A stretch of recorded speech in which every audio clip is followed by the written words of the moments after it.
Oke, izin, udah terlihat Bapak Ibu semuanya. Terlihat, Pak. Clear. Ya, silakan. Oke, Assalamualaikum warahmatullahi wabarakatuh. Selamat siang, Prof. Zuhendar, Bapak Ibu mahasiswa doktoral dari UMJ. Izin mempresentasikan terkait tugas di mata kuliah filsafat ini terkait Total Quality Management. Oke, untuk latar belakang dari TKM ini, kalau kita lihat secara definisinya adalah suatu pendekatan manajemen yang berfokus pada peningkatan kualitas secara menyeluruh dari seluruh aspek organisasi. Dan TKM ini menekankan keterlibatan semua anggota dari organisasi, karyawan ataupun bahkan kalau kita lihat hampir seluruhnya ya untuk mencapai kepuasan pelanggan dan keunggulan yang kompetitif. Terus secara filosofi, TKM mengintegrasikan semua fungsi dan proses dalam organisasi dengan tujuan utama yaitu untuk meningkatkan kualitas produk dan layanan secara konsisten. Untuk perkembangan historis TKM di pertengahan abad 20, konsep manajemen kualitas diperkenalkan oleh Edward Deming, statistik dan kontrol proses. Terus kemudian ada juga dari Joseph Juran, peran manajemen dan Kaoru untuk yang Ishikawa atau diagram sebab akibat atau diagram fishbone yang biasa dipakai gitu ya. Terus di tahun 80-an TKM menekan popularitas global terutama di Amerika Serikat ya karena dianggap dari Jepang berhasil untuk prosesnya ya secara kualitas Jepangnya di sini. Nah, untuk saat ini KM terus berkembang terintegrasi dengan metodologi seperti Lean, Six Sigma dan ISO. Dan kalau kita lihat dari manfaat penerapan TKM, peningkatan kepuasan sangat menjadi peran yang penting juga ya melalui produk layanan yang berkualitas tinggi, kemudian pengurangan biaya, peningkatan efisiensi, penguatan biaya organisasi, dan ada meningkatkan daya saing dan peningkatan moral karyawan dan keterlibatan tim. Oke, saya lanjutkan lagi. Untuk teori grand teorinya di sini dari landasannya, TKM adalah kerangka konseptual luas yang menjelaskan prinsip-prinsip dasar dan filosofi di balik manajemen kualitas total. Grand teori ini berfungsi sebagai landasan teori yang mengarahkan seluruh pendekatan dan praktik TKM. Grand teori ini menekankan bahwa kualitas adalah tanggung jawab seluruh organisasi dari manajemen puncak hingga karyawan lini depan, bukan hanya departemen kualitas saja atau departemen controlling saja, tapi hampir seluruhnya. Untuk siklus PDCA atau Plan Do Check Action ini menjadi pilar yang merupakan model perbaikan yang berkelanjutan. Selanjutnya, untuk prinsip utama Grand Theory, fokus pada pelanggan sebagai pusat semua aktivitas, keterlibatan seluruh anggota organisasi, pendekatan secara sistematik yang mengintegrasikan proses dan fungsi, kemudian perbaikan yang berkelanjutan sebagai budaya, pengambilan keputusan berbasis data dan fakta, kepemimpinan visioner, dan komitmen manajemen puncak. Nah, untuk memahami Grand Theory membangun fondasi kuat TQM yang lebih efektif di sini. Kemudian untuk Middle Range Theory, lebih spesifik pada aplikatif dibandingkan Grand Theory. Middle Theory ini berfokus pada penerapan prinsip-prinsip TKM dalam konteks tertentu, seperti industri manufaktur, jasa, pendidikan, atau sektor publik. Di sini untuk manufaktur, Middle Theory ini menekankan pengendalian proses dengan cat zero defect dan peningkatan efisiensi lini produksi. Ya, contohnya dari lean manufaktur, statistical, proses kontrol. Kemudian dari sektor jasa, middle theory ini fokus pada peningkatan kualitas pelayanan, service excellent ya. Kepuasan pelanggan, customer delight, pengelolaan hubungan pelanggan, contoh seperti ServQual model ya. Di dunia pendidikan, Middle teori ini contohnya dapat diterapkan untuk meningkatkan kualitas pengajaran, kurikulum, layanan administrasi, dan hasil belajar siswa. Misal akreditasi atau quality assurance. Nah, kemudian untuk alat dan teknik dalam middle theory ini mengakomodasi penggunaan alat dan teknis khusus yang disesuaikan dengan kebutuhan organisasi seperti Six Sigma, Land Management, Balance Score, Brand Masking, Quality Function Development. Nah, kemudian untuk teori TKM, Action Theory, kalau kita lihat di sini berfokus pada bagaimana prinsip dan teori TKM diimplementasikan secara nyata dalam aktivitas sehari-hari organisasi tersebut. Kemudian, action teori ini menekankan tindakan konkret, perilaku, dan proses yang harus dilakukan untuk mewujudkan kualitas total. Kemudian untuk feedback loop dan evaluasi, di AT ini menyoroti pentingnya feedback loop dan evaluasi berkelanjutan untuk memastikan bahwa tindakan yang diambil benar-benar memberi hasil yang diharapkan. Ya, melibatkan pengukuran kinerja kualitas secara reguler, audit kualitas internal dan eksternal, mekanisme umpan balik dan pelanggan dan karyawan, dari pelanggan dan karyawan. Tinjauan manajemen terhadap efektivitas sistem TKM. Langkah-langkah praktis dalam AT ini, pelatihan dan pengembangan karyawan untuk kompetensi kualitas. Misalkan dengan penggunaan alat kontrol dengan kualitas, diagram Pareto, histogram, diagram sebab akibat, kemudian penerapan sistem pengukuran kinerja dan audit kualitas rutin, pengembangan budaya organisasi yang mendukung komunikasi terbuka dan kolaborasi.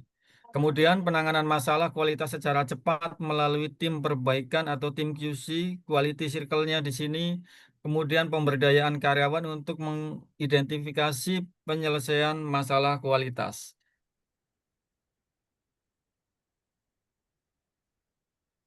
Oke, selanjutnya untuk topik ontologinya, dalam TKM ini membahas hakikat dan realitas kualitas sebagai fenomena yang ada dan diakui dalam organisasi. Ontologi menyoroti bahwa kualitas bukan hanya konsep abstrak, tetapi merupakan kualitas yang dapat diukur, diamati, dan dikelola. Nah, ini menjawab pertanyaan apa itu kualitas dan bagaimana kualitas itu dalam konteks organisasi. Dimensi realitas kualitas, kalau kita lihat realitas kualitas mencakup dari berbagai aspek ya, antara lain dari fisik, fungsional, persepsi, proses, dan juga sistematik. Kemudian untuk implikasi ontologi dalam 3M adalah kualitas adalah atribut yang melekat pada produk, proses, dan layanan. Kualitas adalah hasil interaksi berbagai elemen organisasi SDM, teknologi, proses. Ini contohnya. Kemudian pengelolaan kualitas harus mempertimbangkan realitas dinamis dan kompleks lingkungan. Dan pemahaman ontologisnya membantu mengembangkan sistem pengukuran dan kontrol kualitas yang komprehensif dan realistis. Terus kemudian kualitas memiliki eksistensi objektif atau dapat diukur dan subjektif atau bisa kita rasakan. Kemudian untuk faktor utama dari film ini antara aksiologi, ya metodologi, etika dan tanggung jawab secara keseluruhan dengan mengintegrasikan keempat aspek ini, maka bersama epistemologi atau ontologi TKM menjadi pendekatan manajemen yang tidak hanya efektif secara bisnis, tetapi juga beretika, berkelanjutan secara sosial, dan berdasarkan pada pemahaman, pengetahuan, serta realitas kualitas yang mendalam. Oke, mungkin itu presentasi yang bisa saya sampaikan, Prof. dan teman-teman. Untuk sharing dan diskusi, saya persilakan. Terima kasih. Oke, sebelum ke forum ya.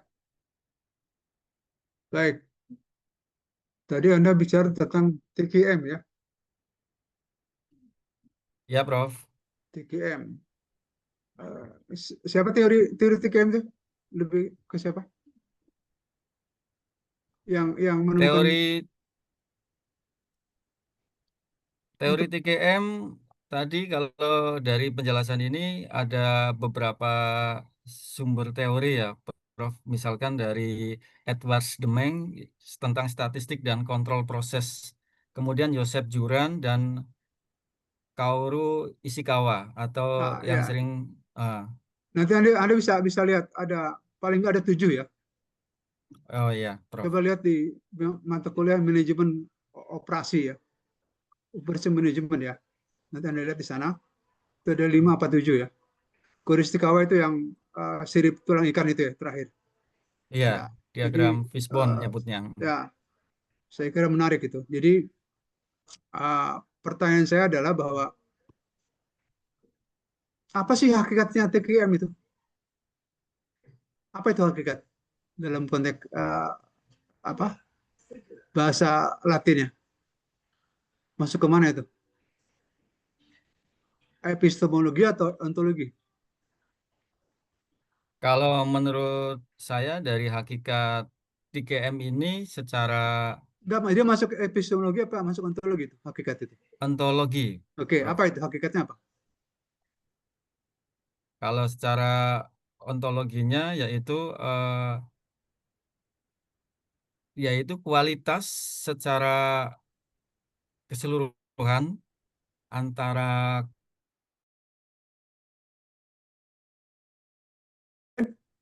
Ada pendapat? Apa hakikatnya? Coba, hakikatnya yang coba. lain coba dibantu. Kalau Kualitas saya sih ada barang, ada harga gitu, Prof. Oke, ya kan. Yang lainnya Hmm. ada pendapat lain. Apa itu hakikat dari Ada harga, ada TQM? kualitas gitu ya. Total Quality Yang lain coba. Management ya, Total Quality Management. Nah, jadi bicara tentang manajemen kualitas total tuh apa hakikatnya? Jumlah dari berbagai kualitas, Dok. menghindari Ada yang lain? Ayo coba coba. Di menghindari anu di barang cacat. apa namanya?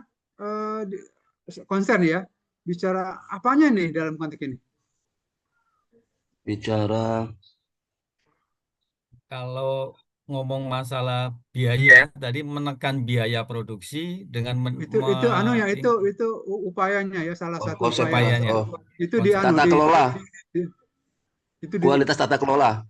hmm, iya Kualitas tata iya kelola. tata kelola ya manajemen kan manajemen kualitas itu apa jadi kuncinya adalah kata apa kata adalah menjaga kualitas ya Menjaga kualitas. iya Oke. kan ngapain Iya, kualitas dibicarakan jagain. satu menjaga Oh iya kualitas ya.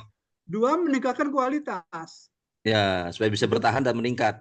ya makanya Nah, ada oke. yang namanya continuous improvement kan. Improvement, Ya, improvement. jadi secara kontinu harus meningkat. Bahwa ada naik turun biasa, tapi trennya harus meningkat. Disebut Kaizen Ya, ya. Jadi kenapa TKM ini teori datang? Kan dalam rangka itu supaya kualitas itu jangan jangan menurun loh. Kan banyak di kita baik itu sekolah maupun apa perusahaan ataupun apapun kualitasnya menurun ya. ya. Jumlahnya meningkat, kualitas menurun. Kadang-kadang mengorbankan kualitas mengejar jumlah kan gitu. Oh, ngejar ya, kuantitas. Ya, jadi apa artinya? Jadi grade dia turun, pasar dia turun, Ya, segmen dia turun, turun. ya. Harga pun turun. Harga pun turun pasti lah itu Ya. otomatis. Sekarang bicara kualitas, bicara harga ya, Nah, atau bicara kualitas itu menurut konsumen. Tapi kalau menurut hmm, produsen apa itu kualitas? Cost, mempertahankan cost. cost. Oh, Jadi kualitas cost. biaya. Jadi kualitas itu perlu biaya kan? Ya, Nah, ya jangan lupa itu. Ya, jadi hakikatnya adalah bagaimana menjaga kualitas dan sekaligus menegakkan kualitas. Ya, sehingga apa jadinya? Akibat itu adalah harganya menjadi naik, gengsinya naik. Kan gitu. hmm. Prestise. Akibat itu apa? Akibat itu adalah uh, mereka yang berkecimpung di sana akan punya kelanjutan dalam kehidupannya ya. Kehidupan industri itu baik barang maupun jasa berlanjut ya, terus hidup terus. Ketika kualitas menaik dan pasarnya juga segmennya berubah ya.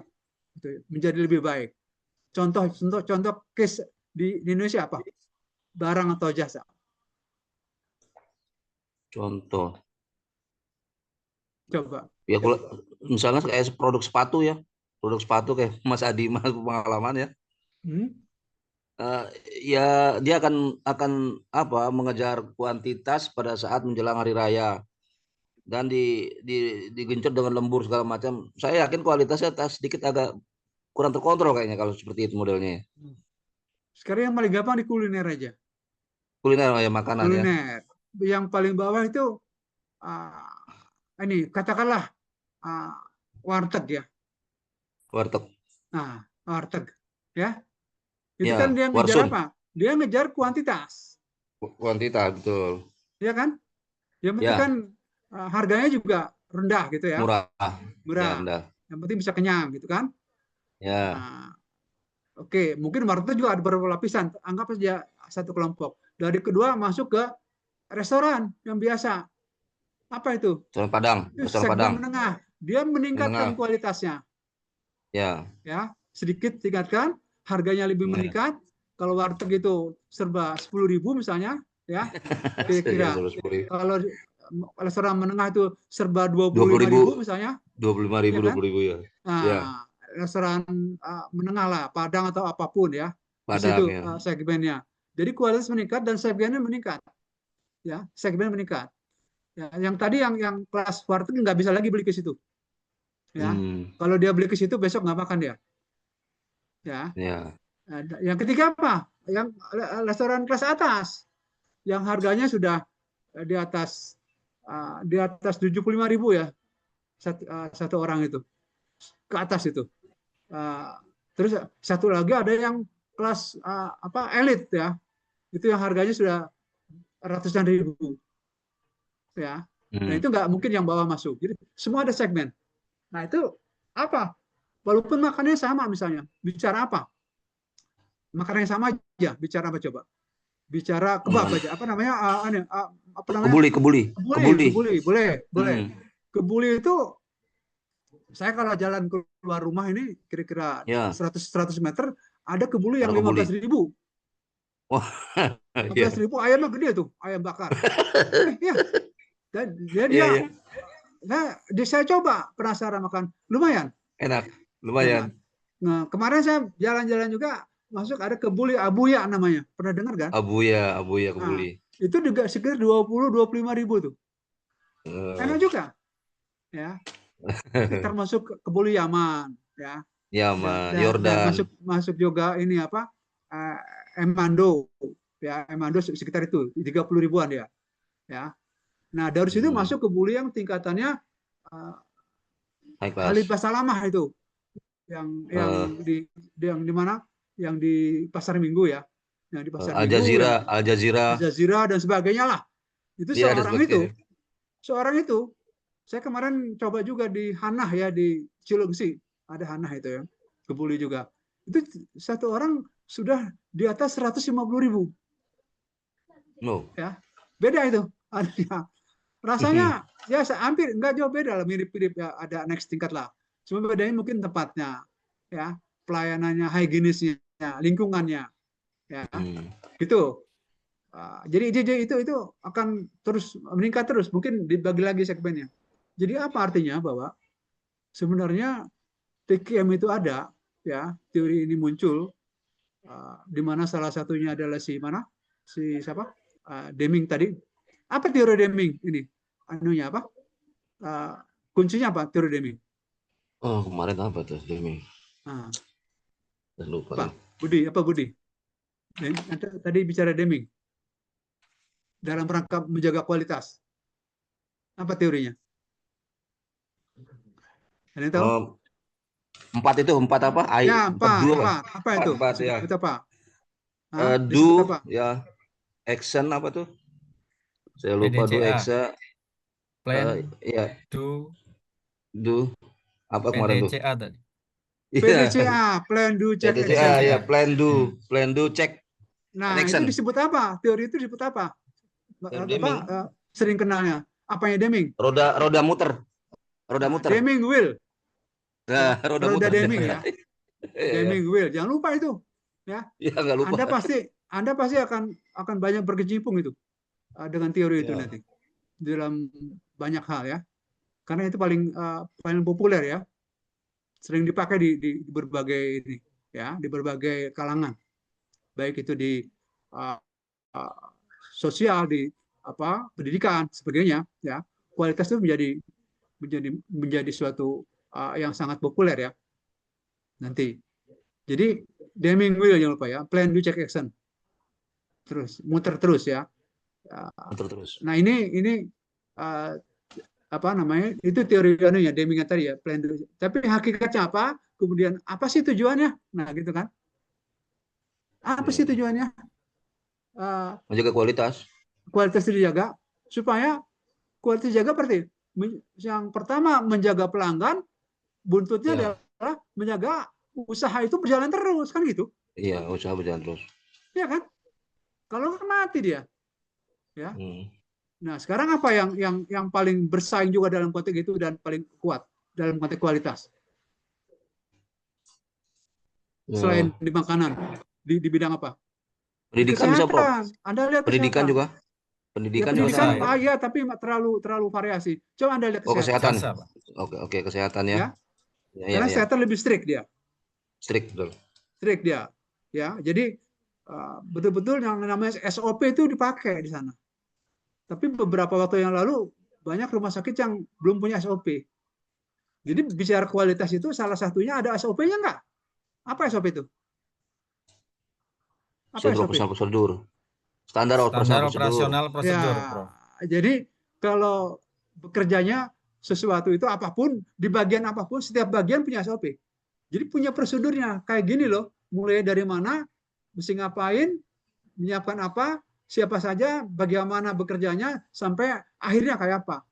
Jadi SOP. Itu paling nggak ada di SOP itu apa namanya, ada beberapa bagian penting gitu. Dari mulai awal sampai akhir itu seperti apa prosesnya. Ada proses ya. Jadi prosedurnya ada meregister proses. Jadi misalnya bagian bedah, bagian administrasi, bagian SDM, jadi ada SOP-nya semua.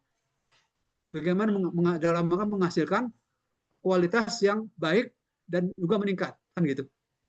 Jadi semua ada SOP. Gimana menyajikan minuman ke tamu misalnya dalam satu restoran A, B, C, beda-beda itu SOP-nya. Ya. SOP menyapa tamu di depan ruangan ketika orang masuk gitu kan. Ada SOP-nya itu kan. Iya. Nah, apa intinya semuanya supaya apa? Kunci kalau kita bicara bisnis supaya apa? Bisnis daya tarik. Supaya daya tarik. Puas konsumen. Daya tarik konsumen puas. Konsumen puas. Ya. Saya puas, baru masuk aja udah puas itu. Oh ya. Nah, jadi itu yang maksud saya nanti ketika Anda nanti semester depan kita ada mata kuliah metodologi kuantitatif dan kualitatif ya. Nanti buntutnya Anda bikin semacam proposal ya, proposal latihan lah. Nanti harus berangkat dari sini. Nanti nggak? Di pendahuluan sampai bab 1 itu kira-kira sampai tujuan harus berangkat dari tadi. Ontologi, epistemologi dan sebagainya. Sehingga keluar tujuannya apa sih tadi yang saya bilang? Ya. Apa yang tujuannya gitu. Nanti di bab 2-nya baru keluar grand teorinya kan, teori dan sebagainya ya. Di bab 3-nya baru metodologi dan sebagainya. Jadi metodologi itu terakhir. Karena metodologi itu alatnya, pisaunya ya. Pisau yang digunakan untuk melakukan proses itu, apa yang paling tepat. Karena banyak pisau. Jadi ya, karena Anda salah pisau, hasilnya juga salah ya. Ya, misalnya mau membuat fillet misalnya, Anda pakai silet bikinnya, susah ya. Atau pakai pisau ayam potong misalnya, atau pisau untuk motong sapi misalnya, membuat fillet susah kan gitu, nggak cocok ya. Bisa saja jadi, tapi nggak cocok, jadi hancur ya. Jadi itu. Jadi nanti metodologi itu caranya, kemudian di bawahnya dalam metodologi ada alat analisisnya. harus tepat gitu kan. Itu bisa tepat kalau dimulai dengan bab satunya dari ontologi, epistemologi dan sebagainya itu udah tepat, masuk ke tujuannya apa kan. Kalau mau bikin apa namanya nasi goreng misalnya, itu banyak cara, tapi intinya kan mirip. Nasi goreng apa? Nasi goreng kampung, nasi goreng apa namanya Kambing. seafood, ya nasi goreng Seafood. kambing, ya. Jadi banyak sekali nasi goreng untuk ada jenisnya ya. Nah itu secara umum SOP-nya mirip, cuma bedanya ada sedikit di beberapa ada tambahan dan sebagainya, ya. Jadi itu yang harus Anda bangun. Jadi kita bicara filsafat ini bicara di bab 1 ya, intinya bab 1 dari mulai latar belakang, masalah, tujuan, kemudian juga ini manfaat dan sebagainya kira-kira. Nah di situ latar belakang apa nih alasannya kan gitu? Apa alasannya mau membuat penelitian ini gitu misalnya? Ya itu dibangun dengan tadi ontologi dan epistemologi ya, dan termasuk etika di situ. Ya, maka akhirnya masuk ke tujuan. Kalau sudah masuk tujuan, manfaatkan tinggal outcome daripada tujuan, ya dan sebagainya. Jadi ke depan Anda tidak lagi bingung atau keliru dalam membuat bab 1. Jadi ketika Anda bab 1 dilatih aja terus, ya latih, mau ngapain latih. Nanti cari-cari yang apa yang kritis, kan latar belakang itu apa sih yang jadi persoalan. Anda tertarik sama siapa? Kenapa Anda tertarik ini kan gitu? Alasannya apa? Nah, baru teori dibangun. Ya. Dan ternyata di sini ada sulit nyari datanya, sulit ininya, biayanya gede, udah ganti. Mana yang paling pas lagi. Jadi selalu begitu. Tererror ya. Anda bikin aja dalam bentuk tabel aja bikin. Nanti ketahuan. Termasuk kemungkinan tingkat kesulitan dalam mencari data ya. Ada yang menarik sekali tapi datanya susah. Bisa tentang intelijen ya. Itu datanya kan susah itu. Ya. Jadi mungkin mengambang teorinya, nggak bisa ke ranah. Sehingga apakah ini bisa? Mungkin cukup butuh waktu lama kan gitu. Jadi banyak sekali pertimbangannya. Kalau ini maka ini bisa tapi lama gitu ya. Cari yang bisa dan menarik, bagus, waktunya medium. Ya. Banyak yang maunya cepat gitu ya. Cuma cepat ya sudah. Nah, biasanya nggak sampai orgasme, ya nggak sampai itu. Ya. Kalau cepat itu. Ya. Jadi tingkat kepuasannya rendah. Gitu. Oke ya. Itu saya kira bicara TKM ini teori yang banyak dibicarakan di semua kalangan. Sekali lagi. Di bisnis pasti. Ya.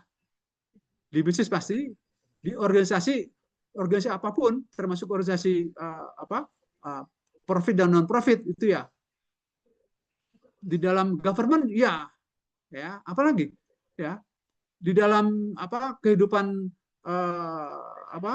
kelompok, kehidupan ormas, kehidupan keluarga ya bisa ada kualitas itu. Ya. Jadi sangat umum ini dipakai teori ini. Makanya banyak sekali berkeliaran ya TKM ini, tergantung penggunaannya. Tapi kadang orang salah menggunakan pisaunya ya. Jadi pisau untuk case ini akan beda dengan pisau untuk yang lain ya. Termasuk di dalam mencari menempatkan indikator apa sih yang ada di dalam itu. Berbeda ya antara misalnya antara sosial dan pabrik misalnya. Sudah sifatnya lebih teknis, satu lagi dia lebih normatif misalnya ya. Jadi itu harus mampu dibangun, dan akhirnya dari situ Anda menemukan novelty dalam penelitian ya. Justru dalam penelitian ini Anda harus menemukan sesuatu yang baru, apalagi S3 ya. Makanya membangun ini tidak sekali jadi, maksud saya. Jadi dari sekarang Anda sudah mulai mikir kerangka ini, ya, dari berbagai sisi, kira-kira kemana arahnya. Nanti juga ketemu satu saat.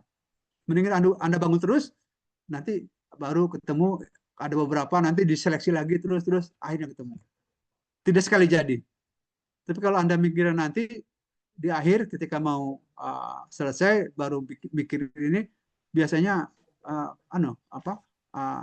crowded ya, otaknya crowded, bingung ya, mau ngapain ini, akhirnya jalan pintas, udahlah niru orang lain aja, begitu niru ada kendala, ya. Tapi kalau Anda membangun sendiri, sudah tahu kalau ini apa kendalanya, ini apa. Tapi kalau begitu ada kendala, Anda bingung lagi, akhirnya nggak selesai sekolahnya. Itu yang terjadi. Ya, izin Prof, itu ya. Izin Prof. Ya. Latar belakang memang agak sulit kayak Prof ya. Latar belakang itu agak sulit. Makanya ya. Dimulai dengan ini. Iya. Jadi kita ketemu di mata kuliah ini adalah dalam rangka memperkuat latar belakang Anda. Kan kebanyakan orang latar belakang itu asal aja. Iya, iya. Udah, akhirnya kebingungan ke sananya. Ya ketika Anda mau coba aja ketika Anda mau melihat yang namanya rekrut karyawan atau apa, rekrut mahasiswa kan dilihat track recordnya dari awal. Dari mana dia asalnya, kayak apa, dan sebagainya. Oh, dia cocok kemana, kan gitu. Ya. Jadi Anda harus bangun betul ini. Sehingga ketika di tengah atau di akhir, Anda nggak akan kebingungan. Karena sudah tahu ini ke sini, kalaupun nyimpang ke sana gitu kan. Sudah tahu ketika ditanya sama penguji itu. Ya. Tapi ketika Anda masuknya dari tengah atau dari ujung, itu susah, bingung Anda ditanya. Jadi kalau ditanya jurus itu, ini jurus ini kaitannya dengan jurus mana? Anda nggak ngerti. Karena belajarnya jurusnya di akhir. Taunya ini gitu. Ini tuh dasarnya apa kan? Dasarnya banyak cabangnya kan. Bisa ngerucut ke sini, bisa ke sini. Anda punya pilihan banyak. Tapi Anda milih ini. Kenapa milih ini kan gitu? Nah, tapi kalau nggak, Anda nggak ngerti itu semuanya. Jadi taksonominya itu, hierarkinya itu, Anda tahu. Nah, makanya perlu belajar dari mulai filsafatnya. Makanya tadi ontologi, epistemologi, dan sebagainya, etika, itu akhirnya tujuannya ini. Ya. Masalah pun sebenarnya yang jadi masalah apa sih? Sering orang salah mengartikan masalah. Bukan masalah, itu simptom, akibat. Beda ya antara masalah dengan akibat. Jadi yang harus dicari itu akar masalahnya. Nah, saya mau nanya, ketika suatu sekolah, ya, katakan universitas, ya, itu ternyata potensinya bagus, semua bagus, ya, tapi dia jalannya tersendat-sendat. Kira-kira masalahnya apa? Promosi mungkin ya? No, itu Anda sudah melihatnya bukan di akar masalahnya. Akarnya apa? Akar masalahnya. Ya, itu sudah ada di simptom akibatnya. Simptom akibat ya. Itu. Jadi ya akarnya apa? Bisa jadi belum punya perencanaan yang matang, plannya buruk, ya kan? Nggak ada plan yang bisa jadi, ya. Grand strateginya nggak ada. Kan dari grand strategi diturun ke strategi kan? Nah, grandnya nggak ada, apa nih? Bingung kan? Nah, makanya di situ belajar apa? Filsafat itu begitu. Apa nih grand strateginya? Grand teorinya. Terus masuk satu, ini. Berarti apa yang kurang? Oh, ternyata belum punya model. Model apa? Model apa namanya? Rekrutmen, model promosi yang pas. Makanya perlu dibangun, ya. Jadi masalahnya belum punya itu. Planning ya. Mungkin dia grand teori grand strategi juga belum ya. Jadi bangun grand strategi, bangun juga modelnya. Jadi udah banyak yang mesti kerja itu. Ya. Terakhir bangun model supaya model promosi kayak apa yang tepat. Nah, sehingga masalahnya belum, karena belum punya ya, semuanya itu termasuk terakhir Anda belum punya model strategi untuk pemasarannya, maka itu perlu dibangun. Tujuannya apa nanti? Tinggal itu aja. Berarti membangun atau menyusun model kan strategi. gitu. Menyusun model. Nanti baru dari situ apa teorinya macam-macam turun, nanti di terakhir di bab 3 keluar yang namanya metodenya, alat yang dipakai apa. Kan gitu anunya. Jangan lupa ya. Tapi saya belum mau masuk ke sana. Kita masih membangun di filsafatnya, ya, basicnya. Iya. Basic Anda berpikir, ya. Kalau kan tanpa ini akan kacau nantinya. Iya. Oke, sekarang saya buka 2 pertanyaan. Saya Prof. Oke, siapa? Saya Samukri, Prof. Samukri. Samukri, ya. Ya, silakan. Tadi Prof menyinggung masalah kaitannya dengan SOP ya, untuk mutu kualitas itu terkait dengan SOP juga ya. Jadi orang masuk ke restoran, pelayanannya bagus, itu berarti berkualitas dan kita puas. Begitu ya Prof ya, kurang lebih ya. Ya. SOP itu dalam produksi ya. Standar prosedur. Jadi ada prosedurnya, semuanya itu nggak tiba-tiba ya. Ada prosedurnya. Ada aturan mainnya ya, aturan mainnya. Ya, aturan setiap bagian tuh ada aturan mainnya, prosedurnya, tahapannya kayak apa. Oke, terus ya, itu artinya itu supaya berkualitas kita harus mempunyai aturan main atau prosedurnya. Semuanya ya. Ya, kaitan dengan ISO bagaimana Prof ya? Kita ada ISO 2000, ISO 9000 tuh gimana ya? Apakah itu bagian dari TQM atau bagaimana? Oke. Izin Prof, itu aja. Satu lagi, silakan. Izin Prof. Ya, siapa nih? Fauzan Prof. Hamida. Fauzan, silakan. Hamida. Fauzan Hamida, Hamida, silakan. Ini tadi kan secara umum itu kan orang mengatakan kualitas itu sudah cukup mewakili sebenarnya ya. Tapi di sini ada topik khusus mengenai kualitas, total kualitas. Jadi sebenarnya apa yang hendak ditekankan di sini? Kenapa ada tambahan total kualitas di sini? Ya. Apa yang membedakan antara total kualitas dengan hanya kualitas saja? Itu saja Pak yang menjadi gangguan pikiran saya. Terima kasih Prof. Ya. Silakan. Budi, direspon.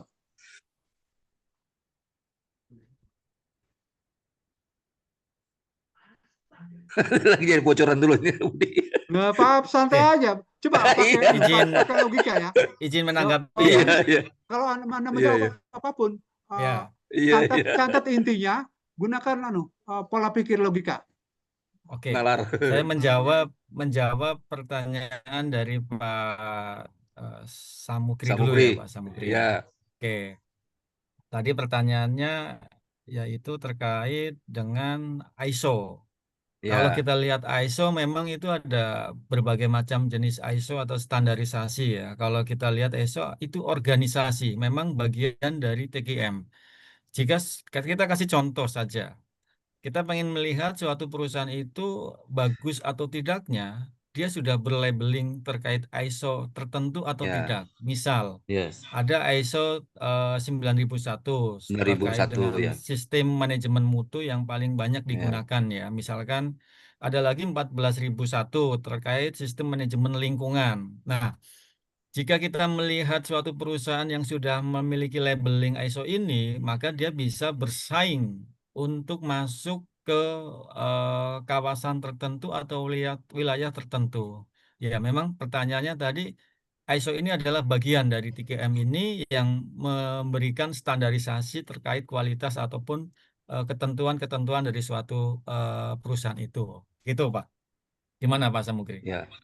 Oke, jadi bagian dari TQM ya, ISO itu ya? Ya, betul. Sebagai tools atau alat ukur ya, kalau nggak salah ya, saya coba sampaikan pendapatnya ini di sini ya. Oke, memang paling kalau kita lihat sih, kalau ini itu berkualitas, sekarang udah ISO dia suka gitu di lapangan tuh, udah ISO dia berkualitas tuh, ya seperti itu. Mas saya bilang apakah itu memang bagian dari ISO atau memang unsur lain dari ISO gitu ya? Apa maksudnya? Model lain dari ISO, model lain dari quality control itu, quality management. Apa model lain atau bagian dari TQM tadi? gitu ya. Ternyata bagian Bagian dari atau TKM. ya sebagai Ya, ya, toolsnya saja kalau menurut saya ya di sini. ya, ya. Baik, Oke, terima kasih. oke. Terus kemudian Dan yang pertanyaan kedua, dari Mas Adima. Pak Adima. Nah, Pak Adima, kalau ini berbeda nggak antara kualitas kok, apalagi dengan total quality ya. Kalau kita lihat dari Ya, pemaparan saya tadi di awal itu, kalau total kualitas itu adalah suatu pendekatan manajemen yang fokusnya kembali lagi pada kualitas, tapi secara menyeluruh, Pak. Kalau kita ngomong kualitas saja, itu bisa jadi dengan kata lain adalah per bagian, per produk. Tapi kalau kita ngomong TQM, di sini menekankan pada keterlibatan semuanya, semua anggota. totalitas Ya, ya, totalitas. totalitas. Ya, betul. Untuk mencapai kepuasan pelanggan dan keunggulan kompetitif. Bukan hanya di pelanggan saja, tapi keunggulan secara kompetitif. Kalau kita ngelihat dari pengertian atau definisi dari TKM di sini seperti itu Pak Adima, gitu. Mungkin itu sih penjelasan saya Pak. Pak Adima gimana tanggapannya Pak? Terima kasih Pak, setuju Pak. Make sense Pak. Oke ya, Oke. bicara ya kualitas itu kan kualitas apa? Ya kan? Ya, ya. Ketika Anda bicara perusahaan, apanya berkualitas? Orangnya, Nah, banyak berkualitas. apa Produknya atau alatnya, apa? atau Produknya. produknya, atau apanya? Hmm. Ya, Makanya ya, kenapa disebut total? Jadi kualitas keseluruhan, ya. ya, total kualitas. Nah, kaitannya dengan ISO apa? ISO itu adalah suatu suatu apa ya, ukuran yang digunakan oleh negara-negara Eropa dan Amerika ya. Ketika Anda mau ekspor, harus memenuhi ini loh, tiap-tiap ini ada untuk apa, untuk ISO-nya. kompetensi, untuk SDM, Ya, untuk lingkungan, untuk apa namanya, kesehatan dan sebagainya. Itu lain-lain ya. Untuk pendidikan ya. Jadi menilai, sebenarnya intinya menilai manajemen kualitasnya itu ada nggak. Aisyah itu kan begitu awalnya, mau melihat ada nggak dia punya punya apa, standar manajemen kualitasnya, ada nggak nih perencanaan sebagainya, dari mulai perencanaan sampai pelaksanaan. Terus kedua, dilaksanakan dengan baik. Oh, dilaksanakan. Terus bagaimana prosesnya? Nah, terus itu Aisyah itu dinilai terus. Terus bagaimana ketika ketemuan ini diapain dia? Ketika ada kekeliruan, dilakukan perbaikan atau enggak? Kan gitu. Dan sebagainya. Dan akhirnya itu kan poin semuanya, ya. Sehingga dia menilai manajemen apa, TKM tadi, keseluruhan ISO itu untuk tiap-tiap apa namanya, sektor atau tiap-tiap subsektor ya, itu beda-beda ya, masuk apa enggak dia. Sebenarnya kalau buat dalam negeri nggak perlu pakai ISO. Anda misalnya bikin sesuatu, barang atau jasa di dalam negeri termasuk pendidikan, nggak perlu pakai ISO kalau memang Anda nggak punya kaitan dengan luar negeri atau mau ya, ekspor ke sana ya, ya. betul, Nggak betul. ada urusan, itu ngabisin biaya Ya, aja kan gitu ya. ya, ya. Gitu sih kira-kira. Kenapa? Itu adalah mereka punya persyaratan. Boleh Anda Hmm. masuk ke sini kalau Anda memenuhi ini Asal, loh gitu. Makanya oh dibangun ya, ISO. ya, ya, Dan itu siap, siap. semua itu dalam namanya apa? Semuanya ISO manajemen tuh, manajemen kualitas. Anda konsisten nggak sih kira-kira? Anda punya nggak? Anda konsisten jalankan nggak? Orang-orangnya Ya, jujur nggak gitu kan?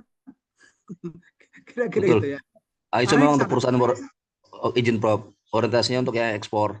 ISO itu biasanya. Ya, kalau ke Perusahaan Jepang yang itu akan bukan ISO ekspor. lagi. Ke Jepang Iya, bukan ISO yang diambil.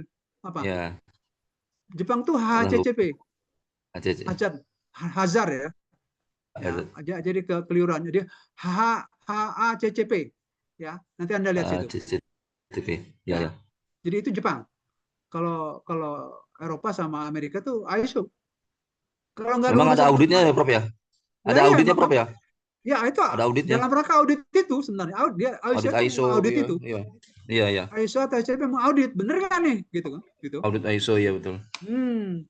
Memenuhi nggak? Kadang-kadang errornya Kalau sekian nggak gitu kalau nggak atau minor. memenuhi ya sudah, nggak usah ditolak ekspornya kan, Ya. barangnya. Ini auditnya ISO-nya Nah, minor gitu, minor gitu. Minor berapa ada nilainya itu, Bang. cuman masalahnya sering-sering ISO itu dibeli kan. Itu persoalan. Iya. Itu persoalan. Bisa Gitu. Kalau sudah duit masuk ke ya. negara Konoha ini ya dibelilah. Kenapa nggak bisa beli? Semuanya bisa beli. Ijazah aja bisa dibeli, gimana? Kan? Ijazah asli ya. Nah, iya kan? Nah, Iya. dan dibelinya nggak tanggung-tanggung lagi. Sistem dibelinya kan. Bukan hanya ijazahnya ya, tapi sistemnya juga dibeli. Kan menarik ya? Sehingga kalau dilacak kayak apapun, bener kayaknya gitu kan. Kayaknya gitu. Ya, jadi gitu. Oke, Jadi kalau itulah. kata orang, plat motor palsu dikejar, uang palsu ditangkap, ijazah palsu dikawal gitu ya, Ijazah Prof. palsu? Dikawal. Makanya ya. Jadi sekali lagi, akhirnya sebenarnya kalau sebenarnya ada kekurangan di ISO itu, mestinya sebenarnya SDM-nya jujur nggak sih? Amanah nggak sih? Ya. Jadi kalau manajemen itu manajemen staff ya, sidik, tablik, Patona, amanah, patona. Nah, kalau itu yang dikejar mestinya lagi. Dan ketika meriksa itu, meriksanya bukan hanya di dalam.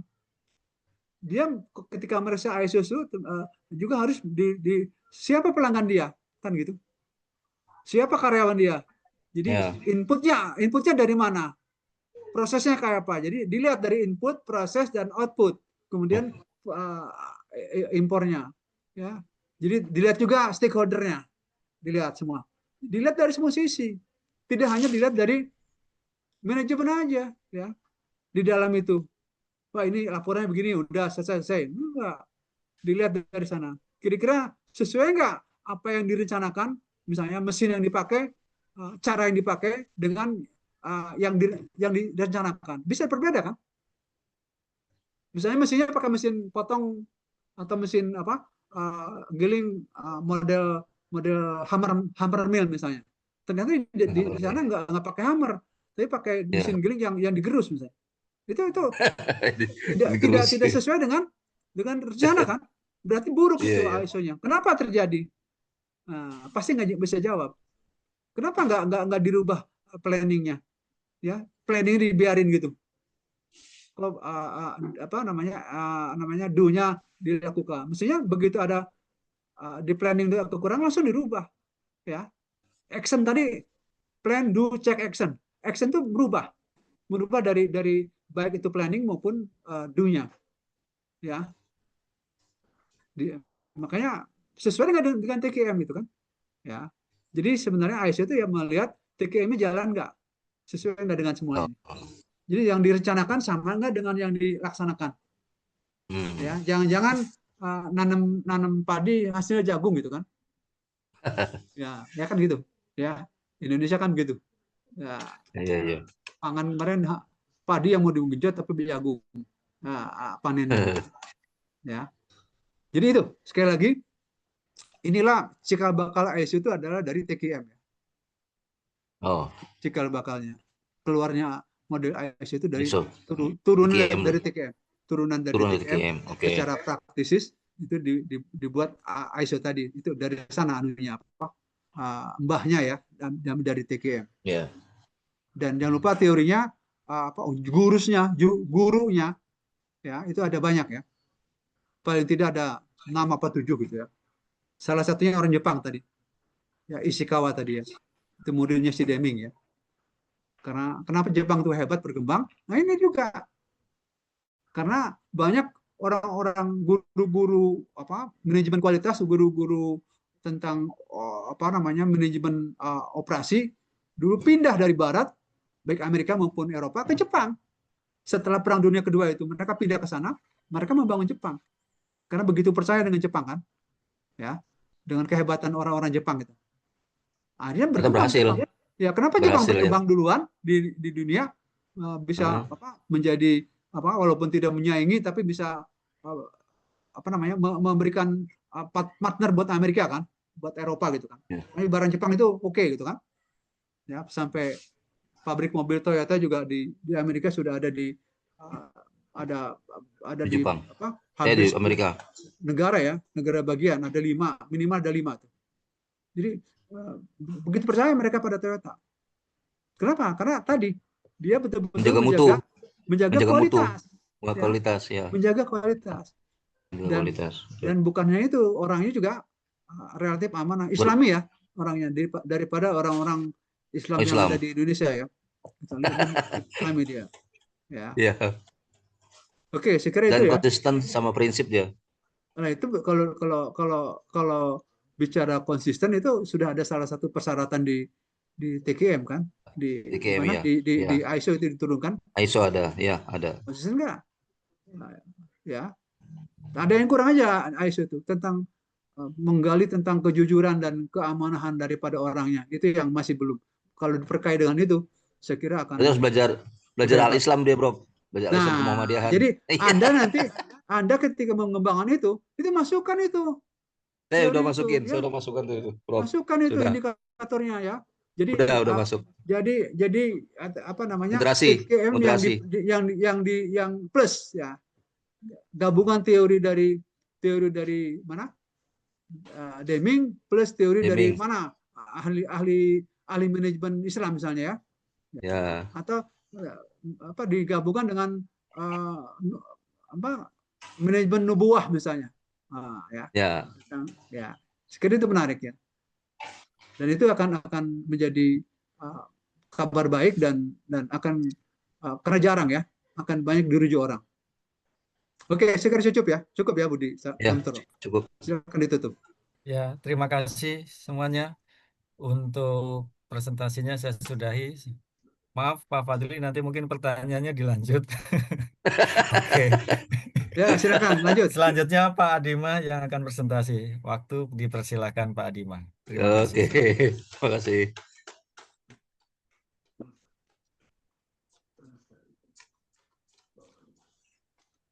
Baik, terima kasih Pak Budi. Sebentar izin share slide. Buka dulu ini.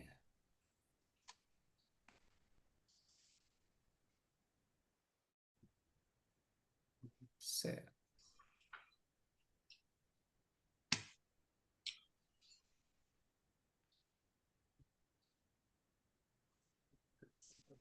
Sudah terlihat, Pak? Oke. Sudah. Oke, baik. Baik, Assalamualaikum warahmatullahi wabarakatuh. Bismillahirrahmanirrahim. Assalatu wassalamu ala rasulillah wa ala alihi wa sahbihi wa mawalah. Yang saya hormati Prof. Hendar dan Bapak Ibu, teman-teman sejawat dari program doktoral S3 UMJ. Jadi amanat yang diberikan kepada saya adalah penerapan filsafat ilmu dalam manajemen rantai pasok atau supply chain management. Jadi saya akan membahas seperti yang diamanatkan oleh Prof. Hendar, nanti sedikit mengenai supply chain management. Ojan, Adima. Itu tadi gambar pertama, coba lihat gambarnya. Itu kopi Anda ya? Oh iya, betul. Jadi saya sengaja pakai apa namanya contoh case kan nanti studi kasus saya dari coffee shop saya, Prof. Itu itu apa ruko milik apa kontrakan? Saya kontrak, Prof. Berapa kontraknya setahun? 80 juta. 80 juta. Itu berapa lantai? 2 lantai, Prof. 2 lantai. Ya, semua dipakai. Mungkin pertanyaan singkatnya lagi, itu visible nggak? Ketutup nggak? Maksudnya visible gimana, Prof? Ya artinya bisa nutup nggak biayanya? Alhamdulillah kita memang belum ketutup ya, karena saya lebih dari 1 M invest ke coffee shop saya ini, dan mungkin belum setengahnya kita kembali. Tapi di mana? Di Cikupa? Cikupa mana? Di Cikupa, di Citra Raya. Citra Raya. Ini ada cuma satu komplek ruko di situ. Iya, jadi itu di jalan utama gitu, di jalan Boulevard. Kalau dari Bitung kira-kira berapa jauh? Oh ya, Bitung, Prof harus ke sekitar 5 atau 7 kilo lagi. Oh iya, arah Cikupa ya. Kompleks Citra Raya, betul. Ke bawah itu ya. Oke, Kalau nanti Bitung ya. kalau Ya. pas saya ke Serang nanti mampir itu. Pengen coba. Terima kasih, Prof. Ke Welcome. Iya, makanya saya tanya jauh nggak dari Bitung itu kan? Iya. Sedanten. Oke, 10 menit silakan lah lanjut. dari Bitung. Mohon Ya. maaf ini diganggu. Soalnya saya lihat ini Ya. ada kafe kopi nih kelihatan. Ada Oke, kopi, betul. lanjut, Tadi saya baru mau lanjut. nanya, Prof. Baik. Baik, terima kasih. Jadi yang akan kita bahas di sini nanti sekilas mengenai manajemen rantai pasok, kemudian apa latar belakang pentingnya penerapan filsafat ilmu dalam SCM. Kita sebut saja SCM ya. Kemudian bahasan utama kita ontologi, epistemologi, dan aksiologi dalam konteks SCM tentu saja. Kemudian kita bicara lagi etika dan tanggung jawab sosial dalam konteks SCM. Dan seperti teman yang lain juga, kita akan bahas sedikit apa teori yang terkait dengan SCM, yaitu baik mengenai big teorinya, ya, middle dan applied teori. Dan nanti saya akan share sedikit studi kasus yang terjadi di coffee shop saya. Sebelum kemudian nanti kita tutup dengan kesimpulan. Baik, jadi supply chain management itu secara sederhana itu bisa dikatakan sebagai proses mengelola aliran barang, ya, informasi dan keuangan, ya, dari bahan mentah sehingga sampai ke tangan konsumen. Jadi bermula dari customer yang kemudian memberi order ke perusahaan. Perusahaan kemudian tadi sudah disebutkan Prof ya, kita melakukan planning kemudian ya. Jadi setelah itu kemudian kita membeli bahan, ya, melakukan procurement ya. Dan setelah bahan sampai ke perusahaan, dalam hal ini mungkin saya akan pakai contoh coffee shop ya. Kita akan melakukan produksi. Nah, jadi produksi itu nanti kalau di coffee shop bisa langsung dinikmati langsung ke customer, atau kalau misalnya pakai produk yang lain, misalnya Indomie misalnya ya, atau mie instan, itu kita ke gudang dulu ya, kemudian di situ juga ada manajemen juga, kemudian transportasi, dan sebelum kemudian sampai ke customer di sana. Nah, jadi kalau Bapak Ibu sekalian dengan mudah bisa mendapatkan segelas kopi karamel macchiato gitu ya, yang best seller itu ya, itu sebenarnya perjalanannya proses sudah panjang ya, melibatkan supplier, ya kan, susu, supplier plastik, supplier kopi, supplier sirup, dan lain sebagainya. Sebelum kemudian nanti diracik gitu kan, kemudian diproduksi, dan pakai transportation. Kalau kita ada yang dikirim lalu Grab tuh ya, Grab Gojek gitu ya, sebelum kemudian nanti sampai ke customer gitu. Nah, jadi apa sih latar belakang pentingnya penerapan ilmu filsafat itu? Ya, jadi tidak hanya, jadi dalam ilmu SCM itu tidak hanya efisiensi logistik dan distribusi saja, tetapi kita juga berbicara mengenai pengambilan keputusan yang sifatnya strategis. Dan karena tadi ya ada banyak entitas gitu, kita harus melakukan kolaborasi lintas organisasi, serta kemudian informasi yang harus dikelola gitu. Makanya penting untuk penerapan ilmu filsafat di situ. Jadi kita tidak hanya sekedar berbicara teknis dan operasional, tetapi juga berbicara konseptual dan bisa kita katakan reflektif gitu ya, perenungan gitu. Nah, ilmu filsafat juga memberikan landasan berpikir untuk memahami hakikat pengetahuan manajerial. Jadi bagaimana menguji teori-teori manajemen, ya, serta nilai-nilai dan etika dalam proses pengambilan keputusan. Nah, ilmu filsafat juga diperlukan untuk mendorong berpikir kritis ya, terhadap asumsi-asumsi dasar di balik metode manajerial. Jadi ada kalanya karena sudah manajer, dia pakai asumsi, orang toh tidak tahu gitu kan. Nah, itu tidak boleh terjadi. Kita harus selalu didorong untuk berpikir kritis ya, mengevaluasi relevansi teori dalam situasi yang nyata gitu, serta mempertimbangkan dimensi etis dalam hubungan bisnis dan sustainable gitu. Jadi untuk sustainability juga, keberlanjutan rantai pasok. Nah, pengelolaan SCM itu dapat dilakukan secara lebih holistik gitu. Karena ini melibatkan berbagai entitas, ada pemasok, supplier dan seterusnya. Itu harus bisa diharmonikan ya menjadi sesuatu yang kompak gitu ya untuk keberlanjutan daripada rantai pasok itu. Nah, terakhir pemahaman filsafat ilmu manajemen juga menjadi kebutuhan penting bagi pengembangan SCM yang adaptif, ya kan? Artinya bisa diterapkan di mana saja, model itu, kemudian inovatif dan beretika ya di tengah tantangan global yang semakin kompleks gitu. Nah, dalam bahasan ontologi, jadi kalau ontologi itu secara umum bisa berarti membahas hakikat keberadaan gitu. Jadi pernah saya contohkan kalau mahasiswa di absen gitu ya, Fauzan gitu, kita harus bilangnya hadir, ya. Tidak boleh ada, karena ada itu bisa berarti di mana, di suatu tempat gitu ya, tidak dalam kampus gitu. Jadi kita semua menjawab hadir. Nah, Thomas Gruber, seorang ilmuwan Amerika itu mengatakan an ontology is an explicit specification of a conceptualization. Ontologi adalah spesifikasi eksplisit dari sebuah konseptualisasi. Konseptual itu berarti cara memahami dan memodelkan dunia nyata menjadi konsep-konsep. Jadi tadi ada produk, pemasok, gudang, pengiriman, dan seterusnya, itu dibuat dalam model gitu ya, urutan tadi. Kemudian spesifikasi adalah pernyataan yang formal dan terperinci. Jadi kalau kita mengatakan misalnya lead time gitu ya, lead time itu harus sama persepsikan ya antara semua entitas. Berarti waktu tunggu dari pengiriman ke barang datang.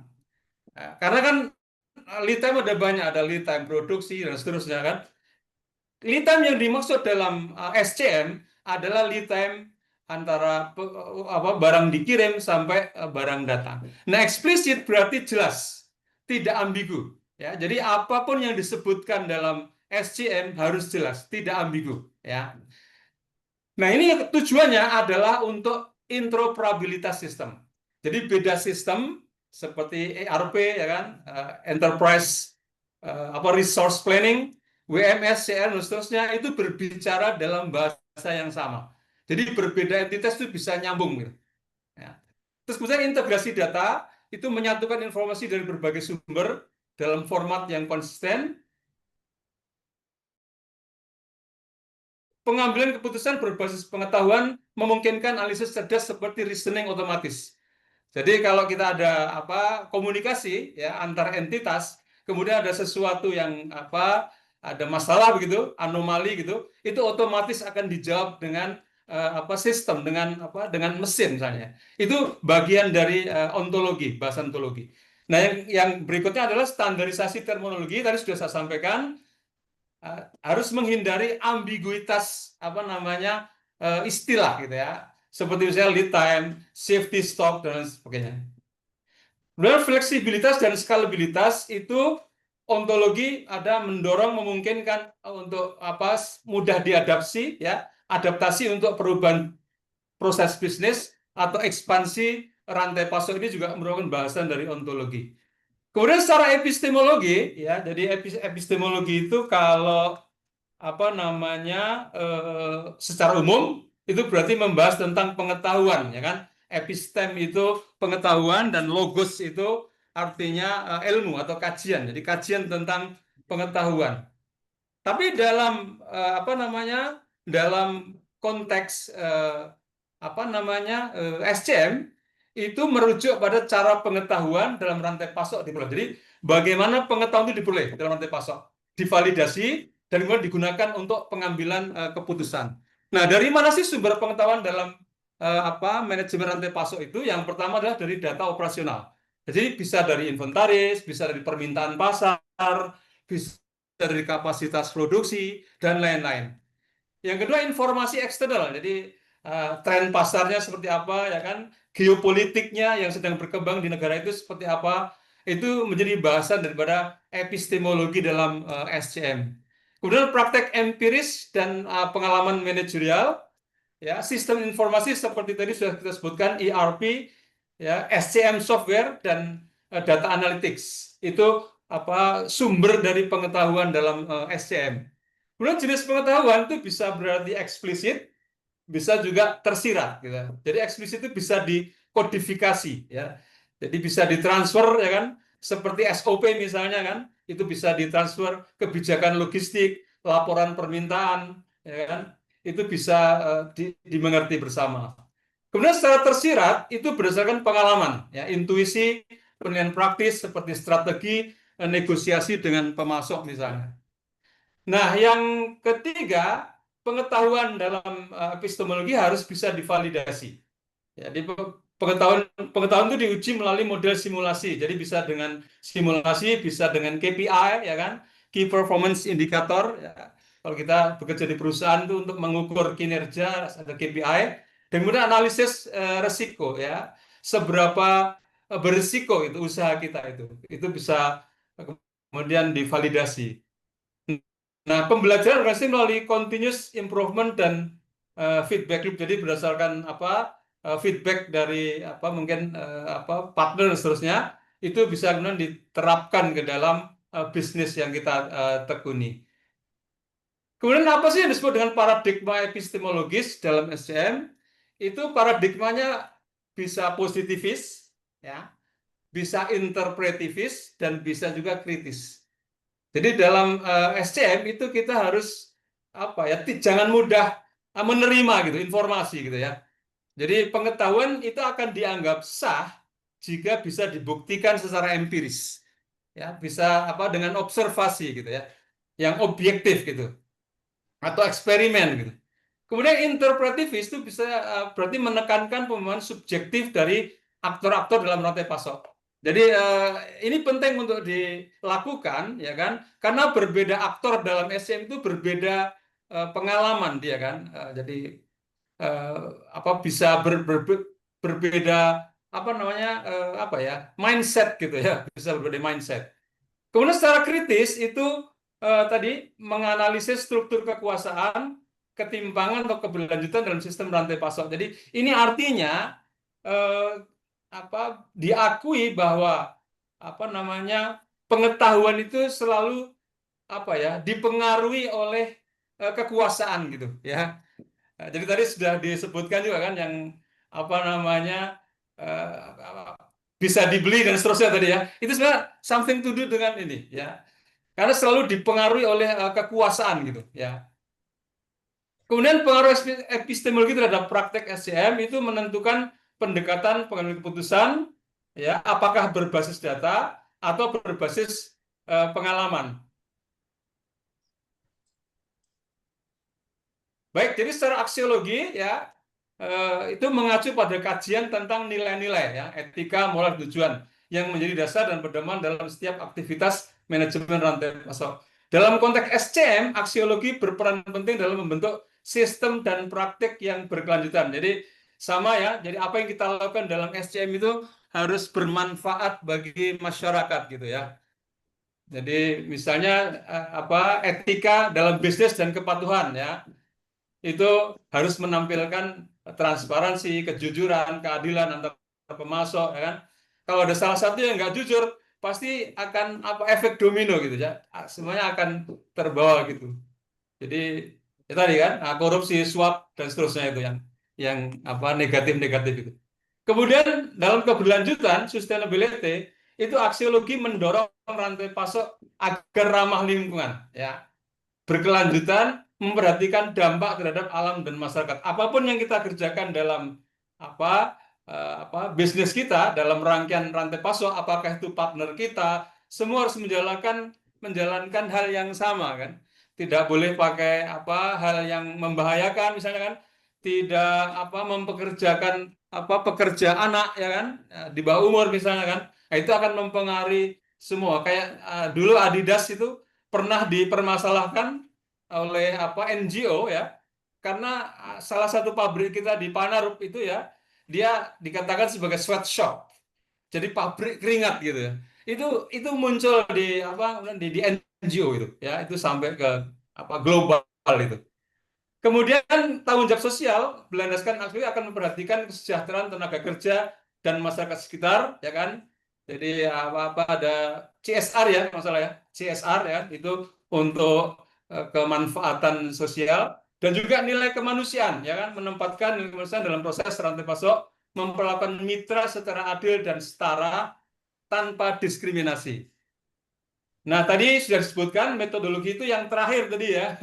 Jadi kalau kita berbicara metodologi di sini, ya kan, itu adalah pendekatan sistematis yang digunakan untuk menganalisis, merancang, mengelola, mengoptimalkan rantai pasok. Jadi misalnya ada lean supply chain tadi kan. Jadi ini fokusnya di eliminasi pemborosan. Kemudian nanti ada JIT ya kan. Ini pernah dibahas sama Pak Samugri dulu ya. Itu. Ya. Terus TSM ya kan, value stream mapping. Jadi bagaimana kita meningkatkan before and after ya kan, kita meletakkan apa namanya skemanya sebelum dan sesudah ya kan. Nanti peningkatannya ada di mana misalnya. Itu lean supply chain. Kemudian agile supply chain itu fokusnya di fleksibilitas dan responsif terhadap perubahan permintaan pasar ya kan. Permintaan pasar bisa tiba-tiba melonjak tinggi kan, bisa tahu-tahu turun misalnya. Nah, ketika dia ada apa permintaan yang tinggi harus responsif kan, harus cepat direspons begitu. Nah, itu pakai agile supply chain apa namanya metodologinya. Kemudian ada SCOR ya, supply chain operation reference itu ya yang membagi rantai pasok ke dalam lima proses ya, plan, source, make, deliver, return. Jadi misalnya ada kesalahan itu terjadi di mana nih? Apa ketika dia make a plan atau dia ketika sourcing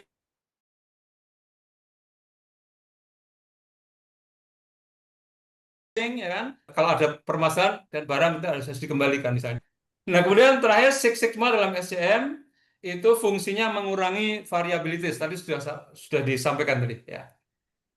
Jadi etika ini ada sama dengan aksiologi tadi, mirip ya.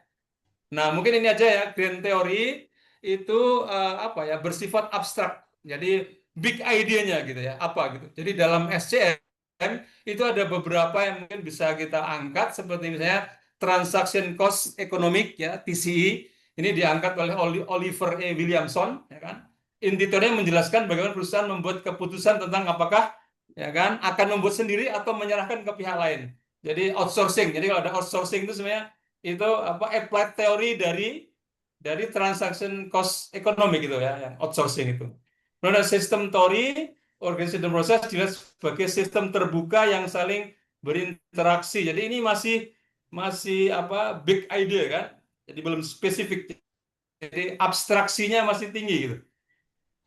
Kemudian resource based view, jadi si J. Byrne ini memandang kalau keunggulan kompetitif itu dimulai dari SDM tadi ya. Ini bisa jadi terhubung dengan apa teori resource based view ini ya.